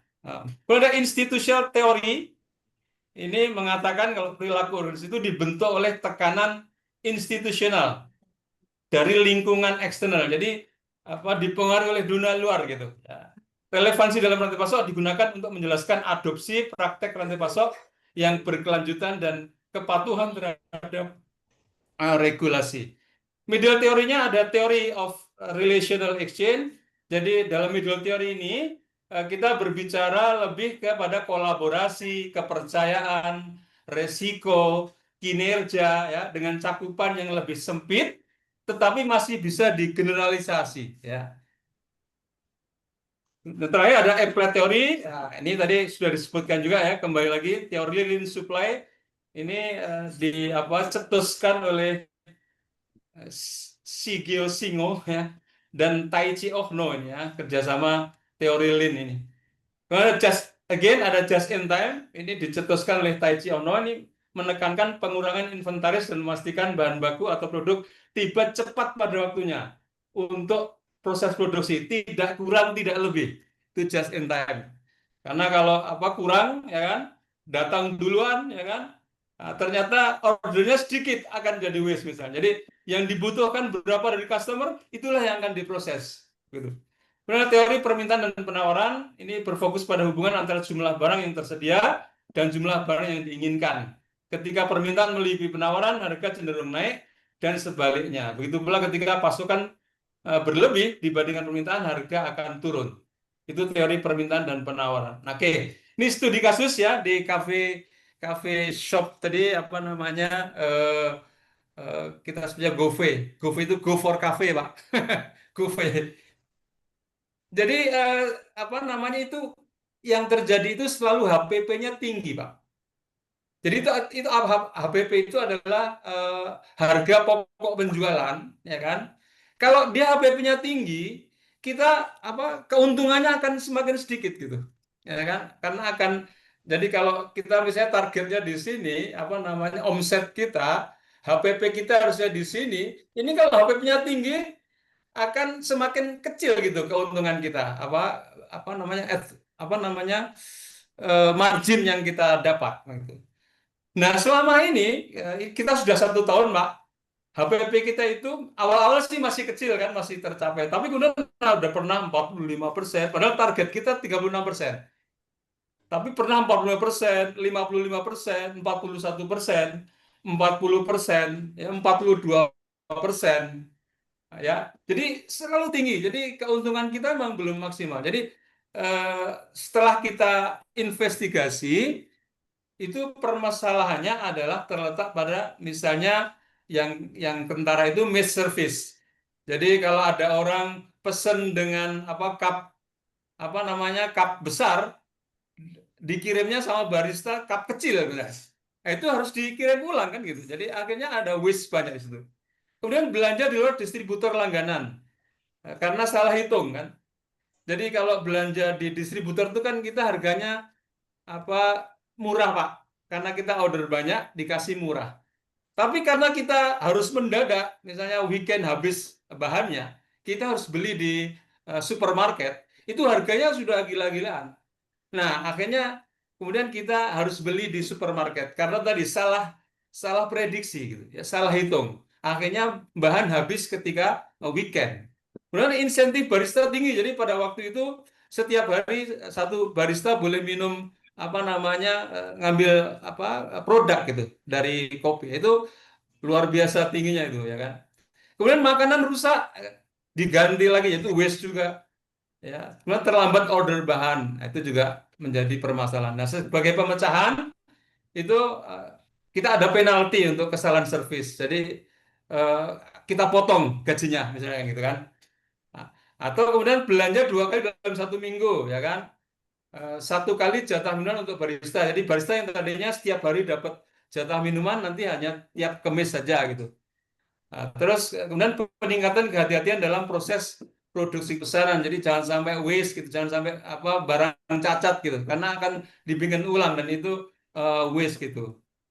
Nah, alhamdulillah kita akhir-akhir ini sudah tercapai ya, tapi masih 37%, ya masih ada 1%. Ini apa menjadi PR bagi kita untuk fokus untuk dalam pengenalan ini. Baik, sebagai kesimpulan ya, penerapan prinsip ilmu dalam manajemen rantai pasok itu memberikan landasan konseptual dan metodologis yang mendalam terhadap bagaimana pengetahuan dikembangkan, diterapkan, dan dievaluasi dalam pengelolaan aliran barang, informasi, dan keuangan dari hulu ke hilir. Jadi keseluruhan, kalau tadi total quality management, kita SCM itu sebenarnya keseluruhan juga gitu ya, karena dia apa kerjasama antar entitas gitu ya. Kemudian secara ontologis, filsafat ilmu memberikan pemahaman bahwa realitas rantai pasok modern bersifat kompleks dan dinamis, sehingga mendorong untuk melihatnya sebagai sistem terbuka yang dipengaruhi banyak faktor, baik eksternal maupun internal. Secara epistemologis, pengetahuan tentang permintaan pasar, inventory, dan distribusi diperoleh melalui metode ilmiah, data analitik, dan teknologi informasi. Validitas data dan informasi sangat penting untuk pengambilan keputusan yang berbasis data ya, atau data driven. Apakah data yang digunakan akurat? Apakah sistem ERP menghasilkan pengetahuan yang dapat dipercaya? Itu harus dipertanyakan kan. Kemudian secara psikologis mendorong tanggung jawab sosial dan keberlanjutan sebagai bagian dari strategi manajemen rantai pasok yang tidak hanya efisien, tetapi juga harus beretika. Terakhir, filsafat ilmu membantu memperkuat dasar berpikir kritis dan reflektif, serta membantu dalam pemahaman bahwa manajemen rantai pasok tidak hanya teknis, tetapi juga melibatkan dimensi pengetahuan, realitas sosial, dan nilai moral, serta mendorong pengembangan strategi yang adaptif, berkelanjutan, dan berkeadilan. Demikian saya yang bisa saya sampaikan, mungkin bisa dilanjut dengan diskusi. Monggo, terima kasih. Assalamualaikum warahmatullahi wabarakatuh. Waalaikumsalam Waalaikumsalam warahmatullahi wabarakatuh. warahmatullahi wabarakatuh. Oke ya. Saya akan bertanya dulu. Silakan, Prof. Anda di mana aktif sehari-hari? Saya di sini di coffee shop. Di mana? Coffee shop. Ini di Oh, di kantor coffee shop. saya nih. Di Oke. coffee shop. Coffee shop ya. Ya. Apa usaha lain selain coffee shop? Kegiatan lain? Jadi saya itu kan baru pensiun setahun yang lalu, Prof. Jadi memang saya dulu kerja di Adidas, Prof. 27 tahun saya. Ya. Jadi saya sedang mencari untuk usaha yang kedua. Mudah-mudahan nanti ada bisa membantu untuk pengembangan usaha ya di samping coffee shop yang sudah berjalan yang saya jalankan. Ya. Oke. Nah, tadi Anda mengenai SCM ya. Gimana kaitannya dengan tadi rantai pasok? Gimana dengan rantai nilai? Rantai nilai, value. Ya ada rantai pasok, ada rantai nilai ya. Ya. Apa itu bedanya? Apa samanya di situ? Oke, jadi kenapa disebut rantai di sini? Ini karena melibatkan berbagai entitas tadi ya. Jadi kalau nilai itu berbicara isinya ya, manfaatnya tadi. Kalau kita berbicara reject, accepted, ya kan, dan seterusnya itu kita berbicara dalam sebenarnya juga dalam konteks nilai sebenarnya, Prof. Ya, jadi sebenarnya rantai pasok itu secara teoritis ya, melihat bagaimana pasokan itu berjalan ya, seperti apa. Tapi secara faktual sebenarnya ekonomi menggambarkan bahwa itu Anda harus menerjemahkan lagi kalau itu dalam bentuk rantai nilai ya. Nah, kalau tadi Anda sudah sebutkan ontologi dan epistemologi dan sebagainya di rantai pasok, gimana dengan rantai nilai? Manajemen filsafat dari rantai nilai. Kalau tadi hakikat dari rantai pasok apa? Singkatnya? Apa ya? Hakikatnya apa? Sebentar. Mungkin kita kembali ke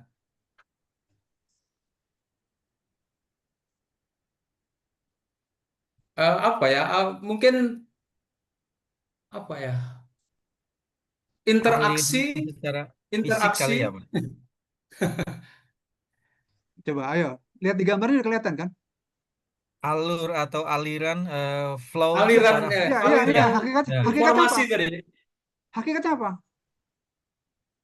Physically, Pak, Prof. Jadi harus ini berjalan dengan bagus alirannya kan gitu. Ya, mengalir gitu kan? Harus mengalir. Tidak boleh ada hambatan kan gitu. Kalau ada hambatan pasti akan terjadi apa? Kalau ada hambatan bottleneck akan terjadi sistem ini menjadi rusak kan gitu. Seperti tadi, ketika weekend Anda tidak ada barang bahan baku habis, kenapa? Berarti rantai pasoknya itu enggak benar. Berarti manajemen plan manajemennya juga benar itu kan? Ya. Ya. Itu. Sehingga keuntungan mestinya peluang yang Anda dapat hilang kan itu. Betul, kalau cuma keuntungan. Kalau konsumen itu kabur, lebih parah kan? Akibat pelayanan yang kurang bagus, ya. Akibat terhambatnya rantai pasok, maka kesempatan yang Anda harus dapatkan hilang. Bahkan bukan hanya kesempatan, banyak juga sebenarnya yang harusnya ada malah kabur gitu kan, tidak didapat gitu kan, dan nggak kembali karena kecewa. Itu persoalan. Nah sekarang coba dipikirkan kalau ganti itu bukan supply, value chain management, kira-kira apa? Value chain. Ya kan? Value chain management. Ini kan supply chain management. Kalau value chain apa jadi? Izin Ya ngasih tadi. tambahan boleh, Prof. Rantai Kalau nilai saya, tadi kan? Iya, ya, bukan rantai nilai. Iya, bukan rantai pasok, rantai nilai. Jadi gimana kalau rantai nilai? Jadi Anda dengan rantai nilai ini semua bagian, semua ini ketahuan nilainya dan Anda tahu persis kira-kira berapa yang ada yang beredar di dalam rantai nilai ini, dan kemungkinan apa yang Anda dapat dari situ kan, nilainya kan gitu. Ya. Jadi tinggal dikalikan aja, Ya. tinggal dikalikan dengan ini mana yang paling efisien. Tadi kan Anda belinya dari mana? Dari grosir kan? Supplier. Nah, Ya, dari grosir. dari grosir kan ini. Coba kalau tambah lagi itu ada juga supermarket misalnya, supplier ini. Itu kan jadi mahal kan dari. Ya. Nah, di situ. Jadi ada rantai pasok. Jadi apa yang terjadi itu dia tidak pasokan. Kalau rantai nilai, dia dari nilainya. Ada nilai Anda yang hilang kan? Ya. Yang mesti didapat jadi hilang. Nah, yang digunakan oleh Bank Indonesia dalam konteks berpikirnya tidak lagi rantai pasok, tapi dia hanya melihat rantai nilai. Ya, bagaimana rantai nilai itu lebih baik, lebih sedikit orang yang terkaitnya lebih cepat, dan sehingga margin atau pendapatan untuk setiap stakeholder yang ada di situ akan lebih banyak. Buntut-buntutnya secara keseluruhan, secara nasional, ya, kalau nilainya tinggi itu akan menguntungkan ekonomi kan, ya kan? Jadi putarannya akan besar nilainya. Ya. Yang didapat oleh semua faktor juga bagus dan nilainya juga tinggi. Ya, nah ini akan sangat bermanfaat. Jadi di mana setiap faktor itu, kalau itu adalah ada suppliernya, ada macam-macam. Jadi berapa apa yang harus dilakukan oleh bank untuk memberikan pinjaman atau dan sebagainya kan. Ya. Jadi kalau secara ekonomi, secara manajemen logistik itu rantai pasok Anda lihat. Ya. Harus efisien dan sebagainya ya. Efektif dan efisien. Tapi kalau rantai nilai itu bagaimana stakeholder itu bisa menikmati nilai yang lebih tinggi. Apa itu? Kuncinya adalah tambahan. Ada yang namanya setiap rantai nilai itu bisa jadi melakukan yang namanya proses lebih baik, ya, sehingga nilainya lebih tinggi. Ya. Jadi dari yang ada itu jadi lebih tinggi. Mampu nggak setiap rantai pasok tadi itu membuat sesuatu menjadi lebih tinggi? Dari mana misalnya? Bisa saja dari pelayanan, ya. Kemudian juga menjaga mutu, sehingga nilai yang ada itu atau meningkatkan mutu yang setiap itu. Akibatnya nilainya menjadi lebih tinggi. Ya. Jadi ada tambah nilai tambah ya, kira-kira. Jadi setiap rantai faktor pasok itu mampu meningkatkan nilai tambah daripada barang atau jasa sendiri. Nah ini yang bukan hanya sekedar rantai nilai ya. Bagaimana setiap rantai itu membuat nilai tambah gitu, ya. Itu anunya bicara rantai nilai itu ya. Ontologinya di situ hakikatnya Bapak. Diperlukan upaya yang bagus dari setiap unsur meningkatkan nilai tambah, sehingga buntutnya produk itu akan menjadi nilainya jadi tinggi, ya. Dan keseluruhan dijumlahkan, maka nilainya menjadi bagus ya, secara nasional gitu kan. Jadi jangan lupa ya, ini menarik. Jadi hanya kan sekarang banyak orang dalam teori banyak bicara tentang hanya rantai pasok ya. Kalau lihat-lihat di jurnal macam-macam ya. Tapi masih belum banyak yang memperhatikan rantai nilai. Sebenarnya rantai nilai itu rantai pasok plus, ya. Itu ya. Jadi Jangan lupa itu. rantai nilai ini kan bagaimana dinominalkan ya, Prof. Apa? Iya. Dia tapi juga bukannya nominal, dia membuat nilai tambah. Nilai tambah ya. Jadi tidak harus dalam uang ya bentuknya ya. Jadi produknya itu misalnya ini masuk ke sini diolah atau diberikan suatu treatment sehingga barang itu menjadi lebih tahan, lebih kuat, lebih berkualitas, gitu kan. Akibatnya harganya lebih tinggi, ya. Sehingga Prof. orang ya gimana? Ya, sorry. Izin, Prof. Itu value added itu terkait dengan kepuasan pelanggan bisa juga, Prof ya? Value added tadi. Iya dong. Gimana pelanggan mau membayar lebih tinggi kalau kualitasnya tidak sesuai dengan dia, kan? Ya. Bagian dari rantai nilai tadi ya, bagian dari rantai nilai. Jadi bicara rantai nilai itu rantai pasok plus, di mana setiap rantai itu melakukan, kayak lihat di belakang saya itu. Iya. Itu membongkar pohonan itu. Pohon apa itu? Kira-kira. Palem ya. Coba. Palem atau apa? Itu. Apa yang di Papua itu? Sawit, bukan. Yang di Papua. Sagu. Nah, itu kan kalau cuman itunya yang dibuat sehingga bisa jadi sagu, mungkin sagunya sagunya aja yang dikirim kan, rantai pasok itu. Tapi begitu rantai nilai, jadi bukan hanya sagu, di satu tempat diolah menjadi kue misalnya. Ya. Diolah lagi menjadi sagu yang berkualitas, terus diolah menjadi kue, masuk ke kafenya Mas Faujan ini. Ya. Jadi cemilan. Ada orang Riau nggak? Ada orang yang dari Riau asalnya. Jadi cemilan tuh jadinya. Ada yang namanya kue bangkit ya. Kue bangkit, pernah dengar nggak kue bangkit? Kue berontak. Nanti anda lihat kue bangkit ya. Itu khas Riau itu. Itu diolah dari mana? Dari sagu. Sagu. Karena Riau itu penghasil sagu terbesar kedua di Indonesia ya, setelah Indonesia Timur. Mungkin sekarang paling besar kali ya, di Riau itu, di Kepulauan Belitung kalau saya, di Belitung atau ya, itu besar sekali sagunya, baru 20% diolah ya. Nah sebenarnya kalau kita bicara ketahanan pangan itu sebenarnya mestinya kita masuk ke sagu di samping ubi-ubian lain ya, singkong dan sebagainya ya. Gandum. Nggak mahal tuh, Prof. Gandum kita impor ya. Kita nggak punya gandum. Adanya sorghum pun nggak banyak, sedikit sorghum pun ya. Itu hanya bisa dikembangkan di Indonesia Timur juga sorghum, tapi sedikit. Kita gandum, ada yang tahu nggak berapa ekspor gandum kita? Lagi di riset ini gandum. Iya, ada yang tahu nggak berapa impor gandum kita setahun? 4,8 ton soalnya.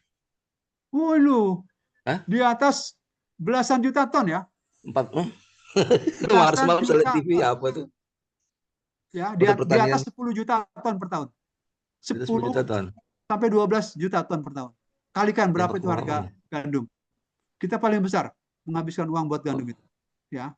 Itu dari mana itu? Dari Eropa dan dari Amerika ya. Amerika ya. Terutama kalau Eropa dari Ukraina itu. Ukraina. Ya, jadi gitu. Jadi kalau cuma itu nilainya cuma jadi gandum nanti kan sampai sini digiling ya. Jadi terigu. Nah, itu kan apa? Nilai tambah kan? Ya. Nah, itu ya. Itu nilai tambah. Nanti dari terigu masuk ke tukang apa? Di packing. Martabak. Di packing dulu dalam bentuk itu. Jadi ada nilai tambah lagi. Kemudian masuk ke martabak, selesai. Masuk ke kue, selesai ya. Jadi setiap kegiatan aktivitas itu melakukan peningkatan nilai tambah. Nah, ya. Nilai tambah itu berapa? Berarti nilainya bertambah kan? Yang Ya, tadinya 10 Ya. tambah jadi 12 tambah. nilainya. Ya. Terus. Makin besar teknologi digunakan, makin tinggi. Nah, itulah membuat ekonomi negara menjadi kaya. Kenapa Cina ini sekarang kaya, Korea kaya, ya. Kemudian Taiwan juga kaya. Kalau Amerika nggak usah dibilang lah, walaupun kaya tapi banyak utang ya. Kenapa? Karena dia mampu meningkatkan nilai tambah. Ya. Ya, terutama Cina. Kita yang bodoh. Nikel kita Ya. dijual ke Cina hanya nilai tambah 10-20%. Cina ngolah lagi 80% ada di Cina. Kenapa nggak di kita semua? Paksa itu, ya, supaya Cina jangan ngolah di Cina. Olah di Indonesia semuanya. Boleh kamu masuk. Padahal dia juga butuh kan. Tapi kitanya udah kebelet. Ya. Kitanya juga pengen cepet-cepet, kalau jadi nilai tambahnya tinggi, nyatutnya nggak banyak gitu kan. Nggak keburu nyatut, keburu Sebenarnya berhenti. Ya. sebenarnya itu yang disebut khalifah itu ya, Prof ya. Bagaimana merubah bahan mentah menjadi barang jadi itu kan yang kita masih belum expert di situ ya. Lah di situ sebenarnya, bukan, nggak usah ekspor kita. Kita yang punya bahannya kok. Tinggal ini, ayo kamu silakan datang ke sini. Kamu Atau mau dan tidak mau. olah di sini. Kalau nggak mau ya nggak usah kan gitu. Kita mungkin skala kecil ya, tapi kita undang, bisa ngundang. Ini berebut, Cina bisa, Eropa bisa, Amerika bisa ngolah itu. Sampai jadi baterai di sini kan. Itu nilai tambahnya di kita. Nah, itu Indonesia akan menjadi negara 4 besar dunia itu. Kalau kita bisa mampu membuat nilai tambah itu, termasuk emas, ya, termasuk semuanya, tembaga, perak, diolah di sini. Termasuk juga CPO, diolah di sini menjadi kosmetik, menjadi antibiotik misalnya. Termasuk juga rumput laut, ya, diolah di sini menjadi keragenan, menjadi kosmetik, menjadi antibiotik, menjadi kapsul. Kapsul itu dari rumput laut itu kan sekarang. Itu semuanya ada di luar. Jadi kita menjadi negara ekonomi nomor 4 di dunia nggak sulit ya sebenarnya. Cuma persoalannya kalau itu di kesana arahnya itu agak lama, butuh waktu beberapa tahun kemudian, pejabatnya nggak keburu nyatut ya, buru berhenti dia. Oh iya, jadi begitu ya persoalannya. Kesempatan dia menjadi kecil dan kesempatan dia untuk ikut di dalam proyek itu sedikit. Kalau harus teknologinya tinggi dan semacam. Jadi hanya nggak bisa dia. Tapi kalau cuma Bisa sampai cawe-cawe, 20%, nggak bisa cawe-cawe, Bro. nggak bisa. Kalau sekarang Anda lihat ya, tambang nikel itu semua orang bisa cawe-cawe karena cuma nambang dan ngolah sedikit. Kirim langsung. Tapi kalau sampai jadi baterai yang tinggi, itu hanya beberapa yang bisa. Itu persoalan. Makanya kekuatan semua itu harus tinggi. Presidennya harus betul-betul kuat. Ya. Dulu Jokowi kelemahan di situ. Kelemahan. Sebenarnya kesempatan untuk enggak, cuman kebelet kan. Ya. Belet. Ya, kebelet. Kalau enggak kan butuh waktu panjang. Dia nggak sempat menikmati. Ya. Dan lain-lainnya kan. Nah, itulah yang harus dilakukan. Disitulah falsafahnya bahwa kita membuat industri suatu tambang tadi nikel, apa sih sebenarnya falsafah ininya? Buat kesejahteraan rakyat Indonesia kan gitu ya, dalam rangka mengoptimalkan sumber daya yang ada bagi seluas-luasnya, setinggi-tingginya kesejahteraan rakyat kan gitu. Kalau nilai tambahnya ada di sini, makanya apa yang terjadi? Kalau nilai tambah di sini, GDP kita akan tinggi. Ya, kita bisa di atas 10.000 saya kira dalam waktu 2-3 tahun kalau itu dilakukan. Sekarang kita cuma 4.850 kan? Itu kita bisa di atas 10.000. Kita bisa susul Malaysia dalam waktu 2-3 tahun. Dalam waktu 10 tahun kita bisa 20.000, bisa ngelewatin Korea. Ya, dan lain-lain. Dan waktu 2045 itu nanti kita sudah bisa mengelain Jepang. Jepang sekarang nomor 4 kan? Iya. Jadi kita bisa ngelewatin Jepang itu 2045 nanti kalau dilakukan serius. Ya, dari tambang, dari rumput laut, kemudian dari itu apa sagu, dari apa ini apa namanya hasil laut, kemudian juga tadi CPO. Kalau diolah ya, nilai tambahnya Ya, tidak jatuh di sana, tapi jatuhnya di Indonesia. Kan ya, disebut negara kaya atau enggak kan itu tergantung PDB-nya. Padahal ya, itu juga kekayaan kita kan, PDB itu. Yang ada di kita apa bahan-bahannya. Jadi kalau diolah di sini kan jadi bagus. Akibatnya apa? Ya apa tenaga kerja pengangguran akan berkurang, akan jauh, kemiskinan akan turun, ya ya, jauh. Prof. Terkait sama CPO ya, kelapa sawit. Hmm? Itu kan yang menanam itu mayoritas ya investasinya dari Singapura dan Malaysia. Hmm? Sebenarnya hampir 60% mereka yang menanam kelapa sawit di Indonesia ini. Hmm? Jadi secara logika yang kaya ya Malaysia dan Singapura Bener juga. enggak ya? Sebenarnya kalau suruh ngolah di sini semua sampai barang jadi, nggak Ya, apa-apa. Mau siapapun mau jin kayak nggak yang apa ngolah nggak ya, apa-apa. nggak apa-apa. Iya. Tapi di sini di Indonesia ini yang ngolahnya sampai jadi bahan Oh itu. iya iya iya iya. Pabrik ini Sekarang ini yang olahannya ada ya. setelah jadi PO dia dikirim ke sana, diolah sana, dikirim lagi ke dunia oleh mereka. Nilai tambahnya di mereka. Di mana? Iya, di Singapura dan Malaysia. Ya, ya. Jadi nilai tambahnya usah di sini. Ya paling Hmm, enggak 80% lah. Ya, hmm, mereka silakan di bagian 20% aja gitu kan. Gitu. Jadi ya, itu kesalahan kita di situ. Kesalahan kita. Ya. siap. Kita hanya pakai itu aja, kita udah tahu bocor bocor sawit berapa. Sudah Hmm, 300 triliun dengan bocor sawit kan. iya. Nah, apalagi kalau nilai tambah minyak ada di kita, Ah, minyak bumi, wah, iya. ya itu juga dalam 5 tahun sudah bocor 1.000 triliun kan, Iya. ya. Jadi kalau minyak kita punya kilang lebih banyak lagi, ya akan bagus. Jadi nilai tambahnya di kita. Kita baru 30% apa kilang minyak kita itu.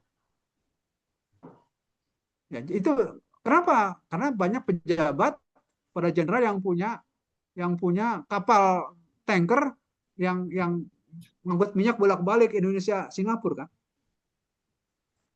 Mereka ini mati. Sudah apa ongkos kapalnya juga ini pembeliannya melewat mereka kan. Jual beli yang ekspornya impornya itu ya. Dia nikmatin semua. Dulu Sandia Purnama ya di Pertamina dipecat baru berapa tahun jadi di Pertamina karena dia melakukan apa namanya tender yang benar gitu kan. Akibatnya banyak para jenderal, para bos-bos di DPR kepanasan kan, hilang itu kesempatan dia. Nah ini cuma 2 tahun Widya Purnama masalah 2 tahun 3 tahun dipecat dari di Pertamina.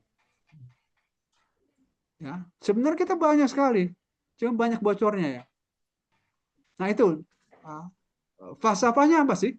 Jadi kalau kita mengolah dan apa namanya sumber daya sendiri dengan baik sampai nilai tambahan jatuh di sini, itu akan terjadi apa? Digunakan untuk sebesar-besarnya kemampuan rakyat kan? Kesejahteraan Nah rakyat. itu ya, itu. Jadi falsafahnya nggak dipakai. Falsafahnya adalah gimana caranya mereka kaya kan? Apa? Segelintir orang itu yang punya kekuasaan, yang punya kesempatan. Itu yang lain ya, misalnya gue pikirin ya. Ya, itu hakikat di situ hakikatnya. Apa yang sudah diinginkan tidak tercapai karena faktor-faktor keserakahan tadi. Ya, gitu. Saya Tapi kira kan itu. kalau terus Ada seperti itu kita nggak akan pernah mencapai Indonesia emas, saya pikir ya, Prof ya. Kalau iya, bocor iya terus gitu nggak gimana? bisa kalau begitu terus. Jadi ini yang ada Indonesia cemas ini kan kemungkinannya. Ya. Ya. Oke, masih ada di tadi belum ada Baik, ini ya dari teman-teman yang forum. lain monggo, Satu pertanyaan aja. monggo silakan. Satu. Ada yang mau dibahas lagi? Ada yang mau? Ada yang daftar? Cukup? Cukup? Udah, kalau cukup jadi buat minggu depan kalau tidak libur ya, maka ada yang terakhir ya saya itu. Pokoknya kalau nggak ikut ya sudah, siapapun yang belum itu silakan nanti dipilih ya, mau milih. Ada dua pilihannya. Kalau dua orang ya dua masuk-masuk. Satu manajemen karir, ya, manajemen karir. Yang kedua manajemen pelatihan. Buat Thailand ya, Mas. Ya, yang satu karir manajemen. Kalau ada dua silakan masing-masing satu. Kalau ada satu silakan dipilih siapapun dia. Apakah minggu depan? Apakah minggu depannya lagi? Ya. Jadi kalau enggak ya nilai dari sana nggak ada ya. Kalau Anda nggak ikut ya berarti nggak ada nilai dari saya. Nggak ada nilai, nggak ada nilai. Itu ya ngulang buat berikutnya. Oh iya, risiko. Siapapun yang belum gitu kan? Nilai tambah ya, Prof ya. Harus anu dong, harus konsisten ya. Iya, harus nilai tambah. Istiqomah. Oh iya. Ya. Terus ini ada pertanyaan dari teman-teman nih, Prof. Jadi untuk yang tugas apa namanya paper ya, itu berarti dari hal yang kita presentasikan atau judulnya Anda bisa milih lagi nih? Anda bikin tulisan dari situ. Oh, judul yang kita buat itu ya? Ya, sama dengan itu. Atau termasuk kasusnya dibikin lebih spesifik lagi, Prof. Misalkan ya. kayak dibikin Ya, judul. tolong diperkaya dengan diskusi ini kan, hasil diskusi. Enggak, maksudnya dibikin misalkan kalau manajemen SDM misalkan konsentrasi kepemimpinan atau gitu enggak, Prof? Kasusnya. Ya, case-nya. Silakan ambil case-nya. Dibikin lebih spesifik ya, Prof ya? Ya, silakan ambil case di mana kayak apa gitu kan. Misalkan tadi saya ngomong tentang leadership gitu ya, Prof kali ya? Bisa, boleh. Di PTX misalnya. Ya, boleh. Jadi misalnya izin, Prof, kalau rantai nilai dimasukkan ke manajemen biaya bisa? Saya kan manajemen biaya. Kan tahu biaya rantai nilai apa itu yang iya, Mas, bisa masuk manajemen biaya ya? Bisa masuk ya? Di situ. Bisa manajemen biaya, bisa juga bukan manajemen biaya lebih besar itu nanti. Rantai nilai bukan manajemen biaya, berarti bukan manajemen biayanya, tapi apa namanya? Tadi nilai tambah tadi sebenarnya. Oh, rantai pasok bisa ke manajemen biaya? Bisa. Iya. Bukan ke biaya, jadi masuk ke rantai nilai. Ya, rantai nilai, kemudian pendapatan, ya, itu masuk ke sana. Ya. Terus juga kesempatan, ya, efektivitas dan efisiensi, ya, itu masuk ke sana di rantai nilai itu. Buntutnya rantai nilai yang diperoleh oleh masing-masing pelaku itu menjadi lebih tinggi. Izin, Prof, untuk paper ini berapa halaman dibatasi? Bebas, silakan. Bebas, Anda harus mengacu pada beberapa jurnal terkini ya. Ini bahan buat Anda juga ya nantinya. Buat disertasi. Ya, jadi ini jangan terlalu menjauh dulu ya. Jangan terlalu ke metodologi enggak sih. Kita jangan bicara metodologi dulu. Bicara teori dan kira-kira pengembangannya kayak apa gitu kan arahnya. Kita belum bicara bab 1, bab 2, bab 3 ya, belum. Nanti kalau kita bicara paper sebenarnya. Ya, nanti kalau kita bicara tentang metodologi baru kita bab 1, 2, 3. Tapi intinya bicara apa namanya? Filsafat ini kuncinya ada di bab 1 sama bab 2 ya. Kira-kira bab 1 lah terutama. Kalau bab 2 kan di grand theory dan sebagainya, teori-teori. Ya, kalau bab 1 itu bagaimana mikirnya gitu. Anda berpikir sampai tujuan itu dari latar belakang, masalah, kemudian tujuan ya, dan manfaat itu di bab 1. Dan itu ada di bicara epistemologi, ontologi, dan juga, tapi tidak ada kata-kata epistemologi, ontologi lagi ya kalau bicara di bab 1 nanti ya. Tapi kalau ada di dalam filsafat ini kita masih tegas itu ada gitu. Ya. Jadi itu silakan ditulis dan ada case-nya kayak apa, kasus-kasusnya. Ya. Jadi tetap ada bab pembahasan apa enggak, Prof, berarti? Pembahasan. Kan sudah ada yang waktu itu saya berikan anunya. Dari mulai ini apa namanya alurnya, formatnya. Ya. Udah belum sih? Lupa saya. Teman-teman ada yang sudah nerima belum? Belum ya, Prof? Belum, Prof. Ya. Boleh ini ya. lagi, Prof. yang satu bahan presentasi, yang dua bikin paper ya tadi. Ya, Dengan acuannya minimal 8 jurnal ya tadi. 8 jurnal. Nah, Oke. judul silakan Anda pilih sendiri tadi, topik ya masing-masing ya dan sebagainya. Formatnya. Nah, formatnya latar belakang ya. Tadi Ya. seperti itu teori itu tadi apa? GT, MT sama ET. Terus faktor utama ya dalam topik ini. Topiknya apa faktor utamanya? Tadi Anda bicara epistemologi, ontologi, aksiologi, ya. Bisa di situ juga secara ini metodologi, ya, bisa dimasukkan. Etika dan tanggung jawab sosial. Terus terakhir contoh kasus dan pembahasannya. Nanti saya saya WA ya. Ya, ya, Ya, Prof. tolong Prof. Saya WA ya. Terus kapan paling lambat distorkan, Prof? Dua minggu lagi. Ya, 2 minggu lagi. Lebaran haji ya. Baik. Lebaran haji ya, Prof. Iya, 2 minggu lagi. Dan yang presentasi ini kalau minggu depan ada hari Sabtu, ya presentasi terakhir ya. Yang tadi yang saya sebutin siapa yang belum. Tadi Sabtu ada kali siapa? libur, Prof. Sabtu kali Lebaran haji ya Jumat. Makanya kalau ada. Oh iya, ya. Kalau nggak ada Sabtu lagi. Iya, ya. Siapa tadi yang belum tadi namanya? Saya Hakim, Bapak, yang belum. Hakim, oke. Ya. Hakim, Anda bisa milih. Silakan manajemen Ya. apa tadi? Boleh kalau manajemen karir bisa, insya Allah. Karir Ya, boleh ya. atau pelatihan ya. Ya, Bapak. Oke, silakan. Ada pertanyaan lagi? Ini nanti saya apa namanya? Saya di grup ya, itu ya. Saya di grup ya anunya. Siap. Baik, saya kira itu ya. Ya. Sampai ketemu minggu depan atau minggu depannya lagi. Insya Allah, amin. Tinggal tanya ke mana, ke sekretariat. Ya. Apakah ada kuliah sebagainya. Dan kalau gitu kita tutup dengan baca hamdalah. Alhamdulillahirrahmanirrahim. Assalamualaikum warahmatullahi wabarakatuh. Waalaikumsalam warahmatullahi Oke. wabarakatuh. Gimana teman-teman yang mata kuliah lain?